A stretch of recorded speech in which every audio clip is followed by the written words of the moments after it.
Welcome to the Sanity Project podcast, where you can awaken your mind to clarity and success even in today's life challenges.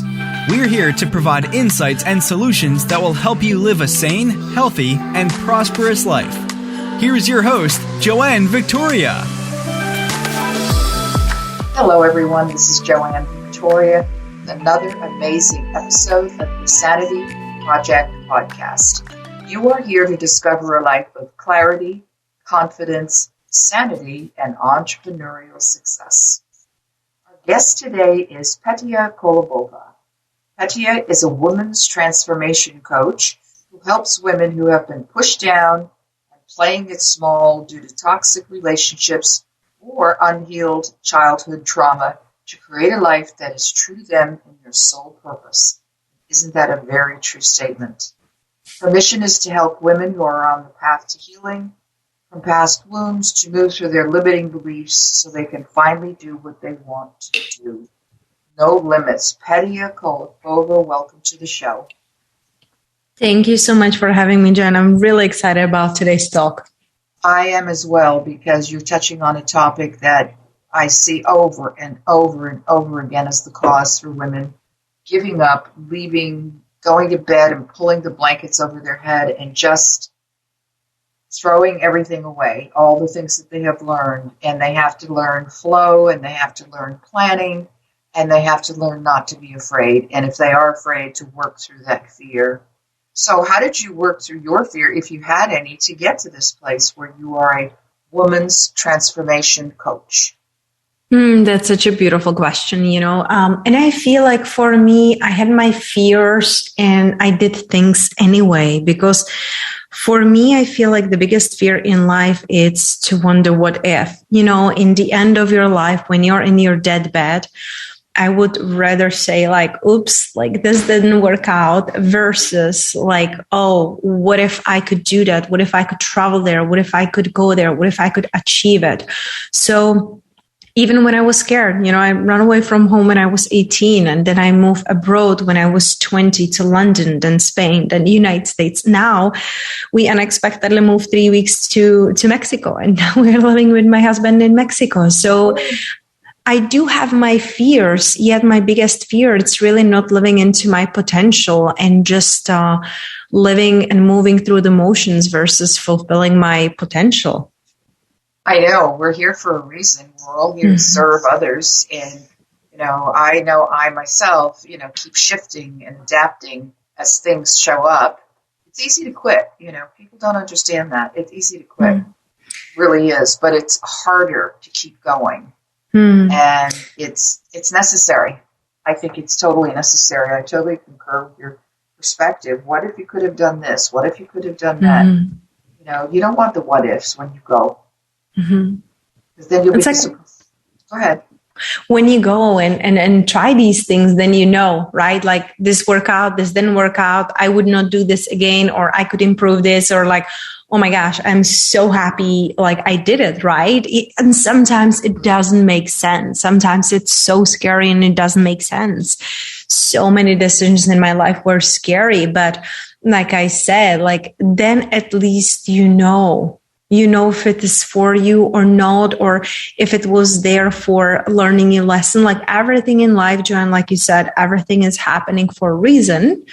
And sometimes the reason is we get to grow and we get to expand, and that can be challenging or painful. But what is more painful, it's staying in a place you don't belong. Absolutely. So tell our audience how you help women who are on their path to healing from past wounds. I love this question. And it's beautiful, because there is no healing. It's never linear. There is never a straight path. When women work with me, there is never, let's start work with Petia, and week 1, you do this, week 2, do this, 3 weeks. It's not like that. I'm very intuitive, and I connect with the energy of my clients, and I can see where they are and where they could be. So we always start with looking at the past and healing the past, inner child healing, ancestral work, reconnecting with who they really are, really looking back, because, people, when they come to me, women, when they come to me, they are this is where I want to be. When I have the money, when I have the job, when I have the relationship, when I have the body, then I will be happy. I'm like, sorry to break it to you, but you really won't. You won't. Like, listen, been there, done that. I was thinking when I have the perfect body, okay, I will be happy. I did fitness competitions and had a body that I could never imagine that I could have had, and I wasn't happy. And I married the most handsome guy that I knew for 17 years. And I wasn't happy, and had a corporate job and great money, and then started a business, and I wasn't happy because I didn't heal my past beliefs and what I let other people to let me believe about myself, that I'm unworthy, that I'm unlovable, that I'm not enough, that I'm stupid, and all these things. Because when I was growing up, Joanne, I grew up in a violent household where my stepfather was mentally and physically abusive, which led me into eating disorder for 2 decades, because I was thinking that only when I'm thin, I will be worthy of love and protection. And it's just, that was the story for almost 3 decades for me in my life. I'm unlovable, I'm unworthy, and that was reflecting everywhere. Because one thing that I learned on my journey, and I always remind my clients, wherever you go, there you are. You take yourself with you. So when you change your hair, when you change your job, when you change your relationship, yeah, you might feel temporarily better, but still there you are. So we get to change from within. It's your story in many respects is aligned with mine as well. I want to know, where do we get this information that we have all these negative thoughts about ourselves? I mean, I know we get it through the generations, and I know we get it, but did they all have the same script? Did our parents, our grandparents all have the same information that they passed on to their daughters? It's just really wild, because women have similar thoughts and complaints as what you're expressing here today about their beliefs. But, what is the genesis of these beliefs? Because that's, what did you all talk in the ether out there off planet? Sitting around the fire and saying like, hey, let's tell our kids that they're worthless, right? Mostly the daughters. I mean, the daughters, because we have a little more sensitivity and intuitiveness and all of the things that we believe what the elders tell us. It's fascinating. And I love that question so much. And I love like your curiosity about it, because, if we want to go like the scientific way, right, we can look at it just as like a generation and what were the times that our parents, grandparents, great grandparents lived, right? Many of them living through the war, through wars, through recession, through revolutions, through like pain and scarcity, right? So they are passing the fears, because the fears are in their bodies. They're literally in their DNAs. Like, we are coming from times of survivor. Even when we go back, when we were living in a caves, you gotta be like your tribe. You have to be the same. You gotta shut up and do the things for the tribe so you survive, because if you will open your mouth, they will throw you to the tigers or bears or whatever lives there, right? And we are living in different times now. It doesn't matter if you're 20 years old, if you're 80 years old right now, the times that you're witnessing and living right now are different and in some ways really extraordinary when we look at the past year, right? Right.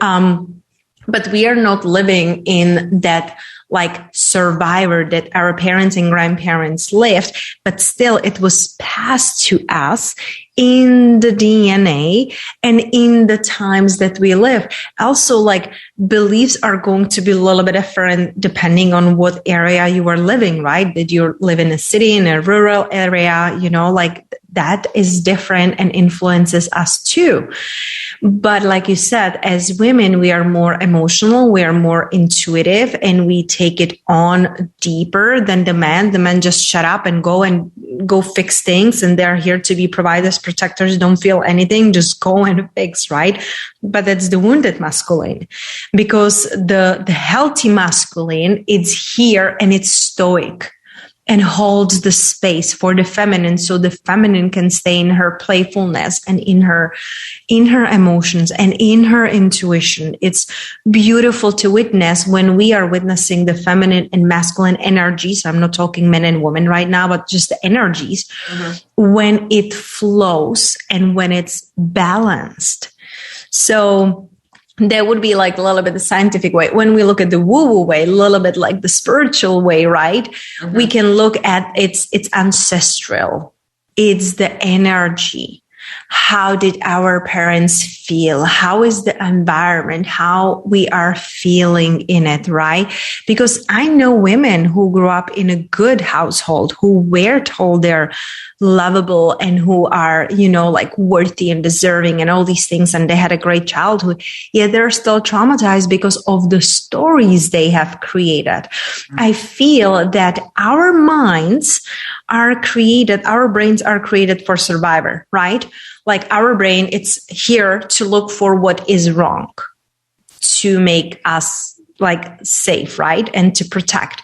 So when you're living in a safe environment, when you are even in a loving family, you create drama. Think about the people who were living in abundance and have loving parents, and still they go out and they do crazy things or take drugs and all these things, right? We either live in the drama or we create the drama because we feel like something is wrong if everything is just quiet. So it's about reprogramming that and choosing differently, because the first thought, the first feeling we will have, that's going to be survivor, right? Right. But you can always choose the second one. You can always choose again. And what's the second one? The second one, it's your choice. Let's say, for example, right, like your first thought could be like, oh my gosh, like this day will suck because it's raining and I don't have anywhere to park my car in this traffic. Right? Those are the first automated thoughts. But then you're like, okay, this is what I was thinking, but what is my choice? I am choosing to enjoy the rain because it's going to wash my garden and I don't have to spend time on it. I'm going to enjoy this traffic because finally I can finish the audiobook that I was listening, or listen to an amazing podcast like it's yours, right? So the first thing is going to be negative. The first thing will be survivor. But then you can replace it with the second choice that feels true to you, that feels good to you. Well, it's important, as you're saying this, to reframe the narrative, because if we keep accepting the negativity that would come with our first choice, which is survival and fear and how that's not going to work out because we're going to die, we have to reframe the situation. So we're looking at it from a more optimistic perspective as opposed to a negative perspective. I find that going on recently when all you see in the headlines are bad things. And I'm going, wait a minute. Number one, I don't believe 90% of it because I just don't. And maybe 99% of it. And, they reframe anything that's positive is getting reframed in the media, and it's being reframed from positivity to negativity. So they're forcing us to be in a survival mode. So then again, we have to go a little bit deeper and looking to ourselves and trusting our insides, our own beliefs, our less contrived beliefs, and our faith in ourselves and the universe, and that our ancestors really, really wanted what was best for us, even they couldn't tell us, and reframe the narrative over and over again. Exactly. And we have to do that all the time. And that's the thing. That's why I say the healing really, it's not linear. It's ongoing. But let's say, for example, if something would have happened in my life, in my past, it could make me feel depressed or sad or anxious for weeks or months. And now I'm choosing to, I can be okay within an hours, because now I have different tools and different modalities, how to help myself, but also how to help others and how to, accelerate this process. It's not about skipping. It is about acknowledging how am I feeling and what is happening, for me, but also not dwelling in it, not sitting in it. You don't have to, because it's you're having a bad day. Don't say you have a bad life. Right. It goes to the high drama as opposed to in the moment going, okay, this part of this day sucks. Exactly. But my life doesn't suck. Exactly. And, it's, bottom line, this is what's happening. And you go, oh, this is what's happening now, but this is not necessarily what's going to be happening later. Mm-hmm. So that we don't have to look for more drama. I know people who do that all the time. They figure, a problem will occur, whatever. A situation occurs that is reframed into a problem, and then they decide that the rest of the day is going to be one problem after another. Mm-hmm. And it's hard to deal with that when people are like that because it's just difficult. It doesn't feel good. Of course, it's not feeling good, But the thing is that we cannot change people, right? Right. I try so many times to hey, come with me. You can feel better. You can do better. And the thing is that we are not here to bring on people by hey, come with me and forcing them, right? It's I really found that we just gotta let people be where they are, really respecting their journey. And that's something that I'm also learning, especially with what's happening right now in the world. There is so much division and different opinions and, the left thinks that they're right and the right thinks that they're right? It's so, and for one and the other, it's just obvious. Do this, don't do this. And so living in this, this is my life. This is how I'm choosing to live it. And just doing your best. The people who are your people will be inspired by you and come with you. You don't have to be forcing anyone. People will come and join you because they are your people, because they resonate with you. And that's why, I stand for being really unapologetically yourself, because that's how you will bring in the opportunities and the people and accelerate the healing, because you are being true to yourself. Yes, it's amazing how much you can heal yourself if you trust yourself and if you just be who you are, because everybody outside is a reflection of a part of us. I like to think that whatever is going on the outside is a reflection of maybe 1% of who I am, maybe 0.5, because I'm not playing whatever the sheeple game is. And you need to be strong within yourself and trust yourself, as you say, unapologetically yourself. Mm-hmm. There is no other recourse. And yet people, again, are afraid of that. We're not. You're not. I'm sure your clients are not eventually. So, we have that to look forward to. Mm-hmm. So what can people do to align with who they really are? What steps can they take today? People who are listening, they're going, okay, I love what she's saying.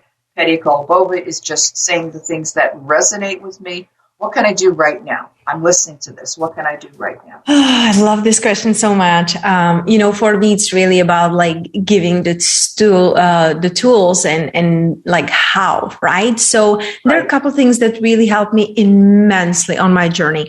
The first one is something you can do right away. When you're listening, you can just pause this. And that is, I also have a free gift on it on my website, or you can email me. It's called the Roadmap to Freedom, because it is rediscovering who you truly are and what you stand for, your core values. When I discover my core values and took an honest inventory of my life, I realized I wasn't living it. I wasn't embodying it. And so you can just take a big sheet of paper and divide it in half. And on one side, write down the things you don't stand for, the things that you just can't, tolerate.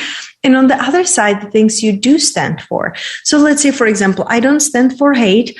I stand for love. I don't stand for being cheap. I stand for generosity. I don't stand for cheating. I stand for loyalty. And you just go back and forth, and on each side, you will have 20 words. What you don't stand for? What you do stand for? And then you take a different color pen or highlighter. And on the side that what do you do stand for, you choose 3 things that are your non-negotiables. Like, I am not willing to live without these. So for example, for me, it's growth, loyalty, and generosity. Like, those are things that I stand for, and I embody them in my business, in my life, in all of my relationships. And if people don't have them, they're not my people. And it doesn't make them bad, but it just means they're valuing different things. So when you know your values, then you have to, and that's the most important step, take an inventory of your life. Is my life reflecting my values? Is my business? It's my work. It's my people. It's my family. It's my clients. Like, is everything reflecting there? If not, it's time to make changes. And maybe you just don't, like, oh, screw my job, screw my marriage. I'm out. I'm going to live, in Bahamas, whatever, right? Right. It's not about that. Sometimes we just got to renegotiate the terms of our relationships or start looking for a different job. Like, hey, if this doesn't really align with me and it's not in integrity with who I am, what would be? So it's not about like instantly quitting everything, but it's about introducing that curiosity. What could I do differently? What would be more aligned with me? And then I wrote those 3 words on a business card, on a white, piece of paper, business card, and put it in my wallet. I put it on in my car. I put it in my bathroom. I saw it everywhere. So I am reminded. It's not only about like writing in like, okay, but what do you do about it? So that is like the first tool that anyone can do right away. Like I said, it's not only about writing it, but take an honest inventory and compare your life with that. I think that's a splendid idea and a splendid technique and strategy for those of you who are listening. You need to take an inventory for your life, do the exercise about values, what you do and do not believe in. And, make that adjustment in your life, and then get either it's on a business card or a 3x5 cards. I'm always telling people 3x5 cards so they don't lose them, because it's even a 4x6 if you have it wherever you need to go. But this is without values, people, you're screwed. I'm sorry. You just have not, you're done. You're right. You're absolutely right, Jenny. Like, Jen, if you don't have your values, then you're living your life based on everybody else around you. If you don't stand for something, then you fall for everything, right? Yes. I was reading a book recently about Peter Thiel. I don't know if you know who he is, Thiel. He's a good one to research. And the author was talking about how Peter Thiel met this certain person, a religious person, and he said that we all live in mimicry. We all want what everybody else has. We all want what everybody else wants. We want to live the life of someone else, and we don't have the courage to live our own life and be our own truth. And these are left brain genius men talking about this, not you and I who are in aligned areas of work. So these men know that this is what we're doing, and this is how they make their billions of dollars, relying on us to fail, to want to be more like the person across the street, living next door to the Joneses, keeping up with the Joneses, as they used to say, and then not living our own truth. But we know better, don't we? Okay. We do now. And if we don't, we will right after this episode. Well, yes. And as I always tell the listeners, please re-listen to this episode with a pen and paper. You can always transfer anything you want to your Word documents online. But pen and paper is where it's at. Because the neurons travel from your little hand to your brain all throughout your body. And when you write it, it is with you forever. You can access it whenever you want. So how can people find you, Petia? So Normally I would say Instagram, but you never know if it will be up or down or working or not working, it's just, but on my website, my team is now updating my website as we speak, so everything it's on my website, how to connect with me and how to work with me, listen to my podcast, and receive the free gifts. I'm always happy to connect. And if listeners have any questions, they can always email me. I love supporting, people to be thriving. Absolutely. That's one of your values, growth for you and everyone else. Mm-hmm. On my part, I want to remind people to go to my website at askjoannevictoria.com, and you can get a free book called The True Self Handbook, a guide to transform your life. I want to thank Petia Kolibova for being here today. It's been an informative time, and I hope everybody has an amazing, wonderful day. Thank you very much. Thank you, Joanne. I hope you enjoyed this episode of the Sanity Project podcast. Please go to askjoannevictoria.com to listen to more podcasts. Check out Joanne's coaching programs and get a free copy of her report, 5 Steps to Achieve Life-Work Harmony. That's askjoannevictoria.com. Take care, and thanks for being here.